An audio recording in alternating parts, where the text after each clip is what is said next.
Nganong ga problema man kasi inyong billing sa inyong kuryente. Huna-huna kamo ang hinungdan nganong dako mong billing sa inyong kuryente. Kay wala man may disiplina. Nag-andar ang TV pero ga cellphone. Nag-andar ang ceiling fan pero gibiyaan. Mauna ang hinungdan sa atong problema. Pero ayaw nagproblema ha. Solusyonin na dayon. Imbis kay nagproblema pa ka sa inyong bayro nun sa kuryente, mangita pa sa kagkauban ni mo nagagaproblema lang gihapon sa kuryente. Idi magdako ang imong problema, magbugat og samot ang imong dughan og una-huna, wala kay kagawasan wala kay mahuna-hunaan nga solusyon. The moment nga mahatag ang billing, the moment nga makita nimo kung pila inyong billing, solusyonin na dayon. Kay di ba 5 to 10 days pa man ang due.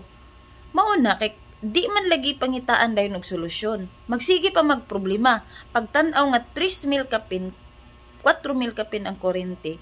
Magsige pa man hinog guna-huna.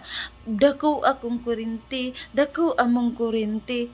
Hantod ni abot na lang ka sa 10 days, sige lang gyapon kagahuna-huna sa imong problema. Dako ang kuryente. Pero kung kadto nga time paghatag sa billing nangita dayon kag solusyon, ayaw huna-huna ang problema. Ang imong huna-hunaon ang solusyon sa problema. Solusyon ni dayon. Ayaw na pag problema ha. Kay mabugat sa imong huna-huna og dughan. Maura to.